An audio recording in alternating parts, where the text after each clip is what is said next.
A história da cor. A cor, ela vem gerando questionamento bem antes de Cristo. E naquela época ali, dois nomes se destacavam, era Aristóteles e Teofrasto. Um acreditava que a cor era propriedade da matéria e outros acreditavam que a cor era um fenômeno que era provocado pelo enfraquecimento da luz. Aristóteles, ele acreditava que as cores eram 7 e entre essas 7 cores tinha o branco e o preto. E ele acreditava que as demais cores eram formadas pela mistura do branco com o preto. E já Teofrasto acreditava que a cor era um enfraquecimento da luz branca e aí conforme a luz enfraquecia, a gente via uma cor, enfraquecia mais, a gente via outra cor. Alguns dizem que 19 séculos depois, Leonardo da Vinci seguiu os passos de Aristóteles, que as cores que Leonardo definiu como primárias eram 7 e na verdade não. Leonardo definiu as cores primárias sendo 4 e o branco e o preto fazia parte da sua cartela de cor, porém essas cores serviam para acentuar a luminosidade ou a intensidade da cor. Dessa forma, ele relacionava o branco e o preto à escala de cores, mas elas não eram cores primárias. Mais na frente, Isaac Newton estudou os efeitos luminosos da luz solar e no seu livro ele revelou o mecanismo de coloração dos corpos, que é o modo de absorção e de reflexão das cores. E além disso, também ele fez o experimento do prisma. Ele comprovou que a luz é cor. Então ele usou um prisma onde a luz branca passou por aquele prisma e decompôs nas 7 cores do arco-íris. E aí, em 1820, Goethe, ele acreditava que a cor, embora dependesse da luz, não era a própria luz. Goethe dividiu as cores em 3 tipos: as cores fisiológicas, as cores físicas e as cores químicas. Goethe tinha mérito por algumas ideias dessa teoria das cores dele, só que ele tinha uma discordância com Newton. E essa discordância levou ele a perder credibilidade na sociedade científica. E isso fez com que a teoria dele fosse deixada de lado por muito tempo e só muito tempo depois as pessoas olharam para aquela teoria e evoluíram ela. E a gente vai falar quais foram as evoluções até chegar no dia de hoje. O que é a cor? Você já se perguntou o que é a cor? Gente, a cor ela é uma percepção de um fenômeno, o fenômeno da luz. Então o nosso olho, ele capta, o nosso cérebro interpreta o que é a cor pra gente. Então isso é o quê? Isso é uma percepção. É uma percepção de um fenômeno, o fenômeno da luz. E a mesma luz, gente, ela pode ser percebida de maneira diferente por outras pessoas. É o caso das pessoas que têm daltonismo. Por exemplo, se eu enxergar uma cor X, o daltônico ele pode enxergar uma outra, sendo a mesma fonte de luz. A luz ela é formada por ondas eletromagnéticas. A luz ela viaja em onda e essa onda ela se propaga a 300 mil quilômetros por segundo. Então quando vocês ouvirem aí a expressão a velocidade da luz, que quer dizer muito rápido, realmente é muito rápido. Então é nessa velocidade que a gente interpreta as cores. E o físico que comprovou o caráter ondulatório da luz foi Isaac Newton.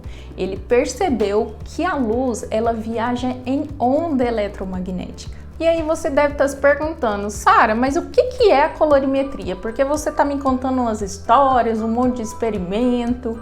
Gente, a colorimetria, ela não é a arte de criar, juntar, agrupar cores só, não. Ela é muito mais do que isso, tá? Então, o estudo da colorimetria, ele abrange a parte física, química, psicológica, fisiológica da cor. Realmente é isso tudo, gente. E aqui nesse curso eu vou falar um pouco de cada um desses assuntos para vocês. Então toda vez que a gente falar de colorimetria, a gente está falando sim, às vezes, de um sistema complexo que se junta e realiza essa maravilha que a gente tem, que a gente pode contemplar, que é a visão. E gente, nós experimentamos a cor apenas pelo órgão da visão. A gente não pode cheirar, tocar, sentir a cor. E isso fica claro que a cor, ela não é propriedade do objeto, e sim algo que é físico, que é provocado pela luz. Então, percebe só, quando a luz apaga, você consegue enxergar a cor? Não, né? A gente só vê a escuridão. A gente não consegue ver as cores. E isso fica muito claro que a luz, que a cor é algo único, que é algo agrupado. Sem a luz, a gente não pode enxergar as cores. Isso quer dizer que a luz é cor. Cor aditiva ou cor luz. O que é essa cor? Gente, essa cor é a cor que ela é baseada, ela é formada pela luz solar ou por um equipamento que projeta a luz para que a gente possa enxergar uma imagem, como por exemplo, monitor, o celular, a TV, tudo isso são equipamentos que projetam uma luz para que a gente possa enxergar. Então esses equipamentos, eles são em cor luz.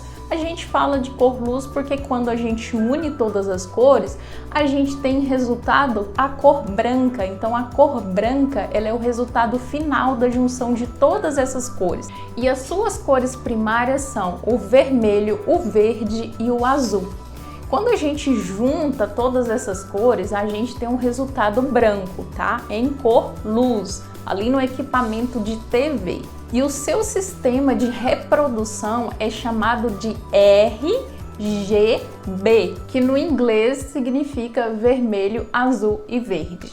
E isso nos leva à teoria tricromática, que é como nós enxergamos isso. E essa teoria foi desenvolvida pelo fisiologista Thomas Young.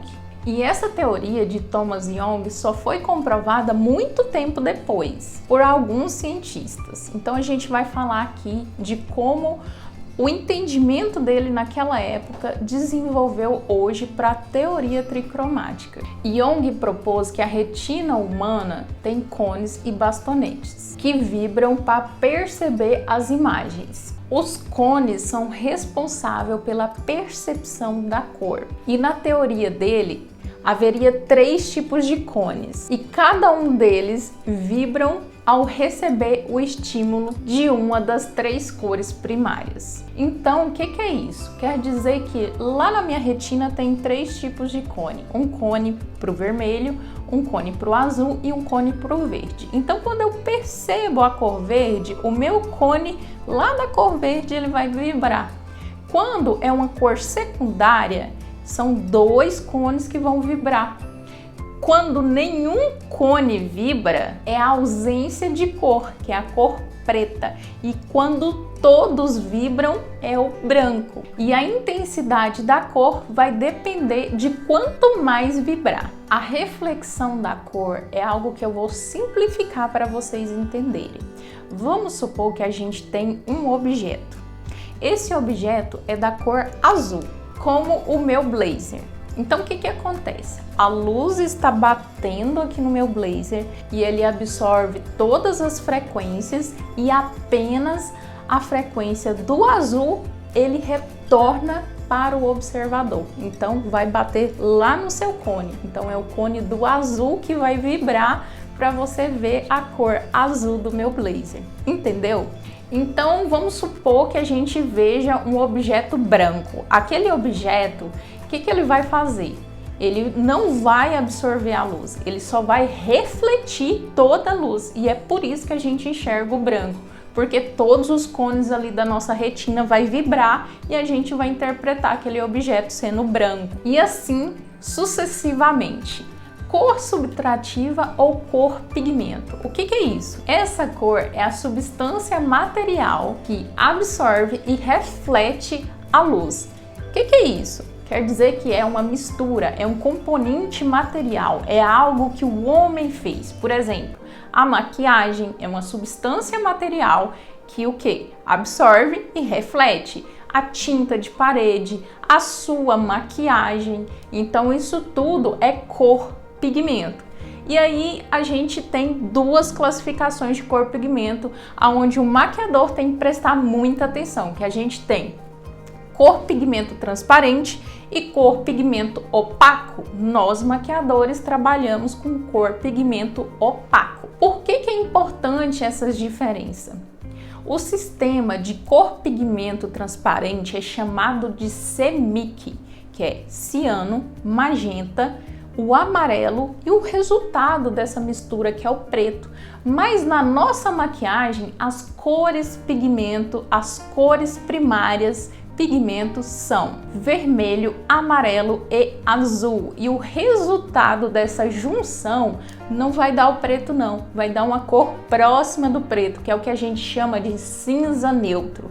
É uma cor que beira o preto, mas que não é propriamente dito preto. E é por isso que quando a gente não entende de colorimetria, a gente acinzenta muito as nossas peles, porque a gente pode fazer uma combinação de cores que vai dar o resultado subtrativo, o resultado da cor pigmento, que é o cinza neutro. Além disso, esses sistemas têm círculos cromáticos diferentes. Por exemplo, o design gráfico, ele lida com tinta, que é uma tinta material, para imprimir ali os seus projetos. E ele usa o sistema CMYK, mas nós maquiadores usamos o sistema que é do quê? Que é do vermelho, o amarelo e o azul. Então, o resultado disso daí, quando a gente não entende quais são as cores primárias, pigmento opaco, pigmento transparente, a gente pode fazer um desastre na nossa maquiagem. E eu vou mostrar a diferença desses dois círculos para que vocês entendam qual é o círculo para o seu trabalho, que é de maquiagem. E o primeiro que eu vou mostrar para vocês é o círculo cromático CMYK, que é de cor transparente. E aqui a gente percebe que o vermelho é complementar do ciano, ok? Mas no círculo para maquiadores, o vermelho é complementar ao verde. Por que que esse é o círculo certo? Porque as nossas três cores primárias não é o vermelho, o amarelo e o azul? Então, gente, quando a cor está certa na sua complementar, a gente tem o resultado das três cores juntas. Como assim? Aqui eu tenho uma cor primária, que é o vermelho, e eu tenho o verde, que é uma cor secundária. E o verde ele é formado pelo amarelo e o azul. Entenderam? Então, toda vez que a gente vê cor complementar, a gente está falando das três cores primárias. Provavelmente uma das cores vai ser primária e a outra vai ser secundária, formada pelas outras duas cores restantes. Ou seja, as três cores primárias de novo aí se complementando, se juntando. Então, quando a gente mistura cor complementar com cor complementar, a gente pode ter diversos resultados. E na maquiagem é muito importante a gente entender esses resultados. Por exemplo, se eu pegar o verde e o vermelho e misturar, eu posso obter na mesma proporção, se eu colocar a mesma proporção de vermelho, a mesma proporção de verde, eu posso obter o cinza neutro. Mas quando eu coloco o vermelho em maior proporção do que o verde, eu posso obter uma cor próxima do marrom. E é nesse resultado que os maquiadores pretendem chegar. Deixar a cor mais neutralizada. É por isso também que a gente usa cor complementar para neutralizar a mancha. E essa escala, esse entendimento de proporção de cor, ele deve ser entendido para que a gente não acinzente a mancha ou a pele. Então veja como é importante a gente entender dos resultados que dão as misturas. As cores primárias. Aqui eu vou tratar apenas das cores primárias para o nosso trabalho, que vocês já viram que é algo muito importante. Então a gente sabe que as cores primárias, elas também são chamadas de cores puras. Por que puras? Porque essas cores, elas não são formadas por outras cores. Elas são cores únicas, que não tem mistura ali nela. Então, por exemplo, quais são as nossas 3 cores primárias? É o vermelho, o amarelo e o azul. E as cores secundárias? Elas são formadas pela junção de 2 cores primárias, como por exemplo, o laranja, o verde e o violeta. Essas são as 3 cores secundárias. E as 6 cores terciárias são formadas pela junção de uma cor secundária com uma cor primária. Então sempre vai intercalar uma cor entre outra. Sempre vai ter uma cor terciária intercalando uma secundária para uma primária. As cores acromáticas são chamadas assim porque elas não têm cor, elas só têm luminosidade e intensidade. São elas o branco, o preto, o cinza médio e o cinza claro. Essa intercalação, essas misturas de branco e de preto, a gente chama de cor acromática, porque não existe cor, só luminosidade. A presença e a ausência da luz, ou o meio a meio ali. Cores cromáticas. O cromatismo da cor diz respeito ao máximo e ao mínimo da absorção do espectro da luz. E ele gera 3 propriedades. A cor em si, que é a faixa de cor que eu estou vendo, a faixa do espectro a ser refletida ali para os meus olhos, a saturação, a qual intensidade está a cor, e o valor tonal, que é o quê? A luminosidade ou intensidade dessa cor. Então, gente, quando a gente fala de faixa do espectro que eu estou enxergando, a cor em si, por exemplo, aqui a gente tem a cor vermelha. Aqui eu tenho a cor vermelha pura, eu tenho a cor vermelha luminosa, que é o quê? O grau de luminosidade ou valor tonal. Aqui eu tenho a cor saturada. Sim, gente, a cor saturada em cor pigmento é diferente da cor saturada em cor luz. A cor saturada em cor luz é quanto mais viva é a cor. E a cor saturada em cor pigmento é quanto menos propriedade, quanto mais acinzentada é aquela cor, tá?